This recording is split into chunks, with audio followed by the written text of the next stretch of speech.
Quizás alguna vez te preguntaste cómo bajar la espiritualidad a tierra, cómo aterrizar esas ideas que entiendo teóricamente, pero que en la práctica se me escurre como agua. Para quienes no me conocen, vengo de la espiritualidad del New Age, de practicar herramientas holísticas, de sostener ideas como que el mal no existe, que todo es perfecto, que a Dios todo le agrada, que lo más importante es ser feliz y cumplir mis sueños. Y en el día a día, a pesar de tener mucho entendimiento y mucha sabiduría espiritual, me costaba poner en práctica todas estas ideas. Ideas como tenés que desapegarte de las cosas. Ideas como el amor es libre, entonces no te tenés que atar a nadie y cuanto más sueltes, mejor. Y un montón más. Entonces, en este video puntualmente quiero hacer énfasis en cómo aterrizar la espiritualidad, cómo vivir una espiritualidad sana, con fundamentos. Hace muy poquito, desde que comenzó este año, tuvimos nuestra conversión a Cristo en familia. Y cuando llegamos a Él nos encontramos con una frase que nos conmovió por completo. Y la frase viene de la Biblia que dice: yo soy el camino, la verdad y la vida. Y nadie llega al Padre si no es por mí. Es del capítulo de Juan, capítulo 14, versículo 6. Nunca en todas mis prácticas espirituales había escuchado que un maestro dijera que es el camino, que es la verdad y que encima es la vida. Por más sabios que parecieran sus enseñanzas, por más inteligentes y coherentes que pareciera lo que nos estaban transmitiendo, nadie pudo decir yo soy el camino, la verdad y la vida, aparte de Jesús. Y cuando reconocemos a Jesús como el Dios que es, que encarnó, Hijo de Dios, que viene a la tierra a humillarse a sí mismo sin haber cometido algún pecado para justamente perdonarnos a nosotros por los nuestros, ahí entendemos el fundamento que tiene seguir a Jesús. ¿Qué significa realmente seguir a Jesús? Para yo seguir a alguien primero tengo que conocer. Y para conocer, justamente tenemos un manual de vida que nos dejó Dios, que es la Biblia. La palabra que tanto se ha tergiversado, que la sociedad y el enemigo se ha encargado de que nos alejemos, se ha encargado de hacernos creer que está manipulada, que en realidad lo que escribe no es inspirado por Dios y un montón de cosas más para no pasar por el cuerpo lo que dicen estos libros. Y algo que a mí me soltó una carga enorme fue aceptar a Jesús y entender que no tenía que poder con todo sola. De la espiritualidad que yo venía, yo era responsable de absolutamente todo. Y todo estaba bajo mi percepción. Es decir, todas las cosas que sucedían a mi alrededor era porque yo las veía bien o mal, o estaba pegada, o es que en realidad no sabía manifestar, o es que no estaba vibrando muy alto, y todas estas ideas que no son sostenibles y que incluso nos llevan a la depresión, a la ansiedad, a sufrir de pánico, a aislarnos, y todas las consecuencias que hoy estamos viendo en la sociedad. Ya no tenemos que encargarnos de preparar el camino, porque hay uno que lo caminó y lo preparó para nosotros, y es Jesucristo. Si bien yo no había escuchado de Jesús antes de mi conversión, o había escuchado muy poco, no entendía realmente quién era Jesús. Entonces, ¿cómo voy a realmente seguirle? Puedo repetir frases, versículos como para justificar mis ideas, mas no entender realmente lo que decía Jesús. Y fue hasta entonces cuando me pedí por primera vez, por mi propia voluntad, una Biblia para realmente conocer la voluntad de Dios. Y hay un versículo que me atravesó por completo, que es: el que me recibe a mí, recibe a aquel que me envió. Es de Juan capítulo 13, versículo 20. ¿Qué implica recibir a Jesús en nuestras vidas? Darle la autoridad a Él, entender que nosotros somos simples siervos de Dios, que somos instrumentos y que nosotros por nuestra propia cuenta, por nuestra propia voluntad, somos nada, no existimos, somos una simple creación de Dios que sin Él, como la autoridad de nuestra vida, no servimos para nada, literalmente. Y esto a mi ego le dolió mucho cuando lo escuché por primera vez, porque a nadie le gusta que le digan, sin tu dependencia de Dios, no sos nada. A nadie le gusta que le hablen con la verdad, a nadie le gusta ser confrontado. Y fue justamente esto lo que hizo Jesús en nuestra vida. Y acá quiero citar un versículo que dice, mis ovejas oyen mi voz, yo las conozco y ellas me siguen. De Juan capítulo 10, versículo 27. Cuando Dios nos compara con ovejas, es muy curioso que no nos compare con otro tipo de animal, porque en realidad las ovejas es el único animal que necesita de un pastor, porque sin su pastor se pierden y mueren. Entonces es justo que Dios nos compare con ovejas, porque sin nuestra dependencia de Dios realmente no sabemos hacia dónde ir, no sabemos de dónde venimos y no sabemos qué estamos haciendo acá. Cuando entendí este versículo que también me atravesó, me di cuenta que hay una sola voz a la que debo escuchar y que toda mi vida creí que estaba escuchando a Dios, teniendo intenciones de conocerle, de tener una relación íntima con Él, pero lo que no me estaba dando cuenta es que estaba escuchando la voz del enemigo. Esta voz que te persuadice para hacer lo que a uno le gusta, que es ser feliz, cumplir nuestros sueños a toda costa, hacer cosas que no nos imaginamos porque pensamos que es lo correcto, incluso si eso daña a otras personas. Y esta voz, por más de que parece bonita, en realidad no es la voluntad de Dios. Por eso es muy difícil aceptarle y por eso Jesús nos habla del camino angosto.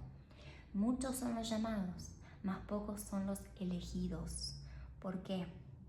Porque si bien Dios llama a todo el mundo, solamente Dios conoce el corazón de cada uno de nosotros. Solamente Dios conoce nuestras intenciones.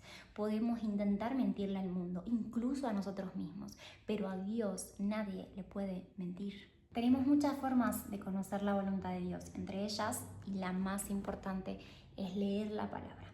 Yo sé que al principio puede ser muy engorroso porque nos encontramos con un texto que al principio parece difícil de comprender, pero recuerden que incluso la palabra nos habla de que estamos con los ojos vendados. Y solamente podemos tener entendimiento si es la voluntad de Dios. Por eso, antes de leer la Biblia, orá para tener entendimiento, discernimiento y sabiduría. No para ser más inteligente, no para ser más sabio, sino para conocer la voluntad de tu Padre que está en los cielos. La otra forma, que es de las más bonitas, es tener una relación directa con Dios. Orar a diario, orar en el nombre de Jesús. Orar en el nombre de aquel que dio la vida para que tú puedas tener una relación directa con Dios. Agradezcamos que su amor no se da por merecimiento, no se da porque somos buenas personas. De hecho, todo lo contrario. Su amor se da por gracia. Y solamente aceptando eso podemos realmente acercarnos a Dios. Otra forma de conocerle es escuchando testimonios. Yo siempre hablo de mi experiencia, pero las invito a que busquen otros testimonios, personas que vienen del New Age, de practicar hechicería, brujería, artes ocultistas, e incluso personas que vienen de otras ramas filosóficas y espirituales que dicen, me convertí a Cristo y encontré el camino de la verdad. Entonces, anímense a investigar. Sean curiosos por conocer a su Padre. Y como comencé este video también haciendo referencia a bajar a tierra, la espiritualidad, también quiero citar un versículo que lo tenemos en 1 de Santiago, versículo 22. Nos habla de no solo escuchar la palabra de Dios, sino de ponerla en práctica. Porque de lo contrario, nos engañamos a nosotros mismos. Y poner en práctica las enseñanzas de Jesús no son para nada fáciles. Por eso queremos huir. Por eso es muy difícil encontrarnos con la verdad, porque nos confronta, porque nos revela que no estuvimos caminando por el sendero que nos lleva a Dios, sino por el otro. Justamente quiero hacer énfasis a esta pregunta, bueno, ¿cómo la aplico? ¿Cómo realmente aplico todo esto que aparece acá? Y es en el cotidiano, es preguntarle a Dios que ponga las palabras correctas en una situación importante, con una discusión, en un momento donde tengo que tomar una decisión o incluso en los momentos que parecen insignificantes. Recuerden que Dios no solamente aparece en los momentos grandes, valiosos, importantes, donde todo el mundo nos está viendo, sino en la intimidad. Dios conoce nuestros miedos, nuestras vergüenzas, nuestras debilidades, aquellas áreas que queremos esconder y taparle a los demás para que no se den cuenta. Él las conoce. Y solamente por medio de Él podemos ser salvos y ser sanados. Después también pedirle a Dios que examine nuestros pensamientos, nuestros sentimientos, nuestra forma de vincularnos con los demás. No nos creamos lo suficientemente justos, porque justamente Jesús nos habló de que no vino a sanar a la gente que se cree justa, sino a aquellos que se saben pecadores. Él vino por los pecadores. Entonces, imagínate cuánto nos enseña solo esto, que no vino para los justos, para los sabios, para los que creen que pueden con todo. Él vino para aquellos que están cargados, que están sufriendo, que no saben qué más hacer, que no encuentran otro camino, que están agotados de tanta información, que están sobreestimulados, que ya no saben qué creer.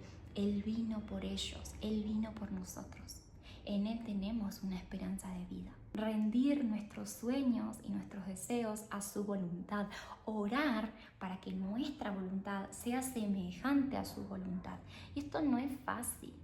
Al principio es incómodo. Vamos a tener que hacer cosas que no queremos hacer. Pedir perdón a personas que no queremos pedir perdón. Amar, sostener, humillarnos. Por eso es el camino angosto. Pero la recompensa es la eternidad a su lado. Y por último, quiero citar un versículo que nos habla de una nueva identidad, que dice: de modo que si alguno está en Cristo, nueva criatura es. Las cosas viejas pasaron, he aquí todas son hechas nuevas. En 2 Corintios capítulo 5 versículo 17, y otra que es de Efesios capítulo 4 versículo 22 al 25, dice: desháganse de su vieja naturaleza pecaminosa y de su antigua manera de vivir, que está corrompida por la sensualidad y el engaño. En cambio, dejen que el Espíritu les renueve los pensamientos y sus actitudes. Pónganse la nueva naturaleza, creada para ser a semejanza de Dios, quien es verdaderamente justo y santo. Entonces, saber que cuando le damos la autoridad a Cristo en nuestra vida, morimos a nosotros mismos, y esa muerte duele. Duele deshacernos de quienes creíamos que éramos. Duele deshacerse de una identidad que creamos para ser aceptados por los demás, para ser amados, para agradar al mundo. Una identidad que nació de heridas, una identidad que posiblemente nos trajo hasta donde estamos, pero tiene un precio muy grande, que es alejarnos de Dios. Es una naturaleza, como dice la palabra, pecaminosa. Cuando nosotros tenemos nueva vida en Cristo, aborrecemos lo que Dios aborrece y amamos lo que Dios ama. Y aborrecer lo que Dios aborrece significa aborrecer quienes éramos. No para decalificarnos ni devalorizarnos, sino para entender quiénes éramos antes de Él en nuestra vida, aún creyendo que lo teníamos presente en nosotros. Que si bien Dios siempre está presente, no siempre logramos discernir entre su voz. Y esto también implica dejar de ser el centro. Cuando yo le doy la autoridad a Cristo en mi vida, dejo de ser el centro, dejo de ser la prioridad. Y en un mundo en el que nos enseña que lo más importante es que nosotros vayamos primero, y que incluso el amor propio significa poner límites, incluso a nuestras familias o bebés o amigos o personas que realmente nos aman, que eso es amor, que tenemos que dejar todo lo que estamos haciendo para ser feliz, incluso si ese proyecto que yo sé que tiene un propósito mayor me es difícil porque yo necesito estar en paz y relajada y crear desde ahí. Entonces, sí, cuesta seguir a Jesús, cuesta dejar de ser el centro, pero también es como soltar una mochila que pesa muchísimo, porque es ir en contra de esta naturaleza que nos habla la palabra. La nueva naturaleza se preocupa por los demás, la nueva naturaleza aprende a amar y a perdonar. La nueva naturaleza reconoce que no es lo más importante ser nosotros la prioridad todo el tiempo. Cuando Él toma el mando de nuestra vida, nos introduce en un proceso de santificación, en un proceso de redención, que sí, lamento decirles que llega con un fuerte arrepentimiento que nos rompe, que nos destruye, pero justamente es el primer paso para reconocer que no estamos orgullosos de quienes éramos, mas sabemos que Él está haciendo su obra y que la va a terminar a su tiempo.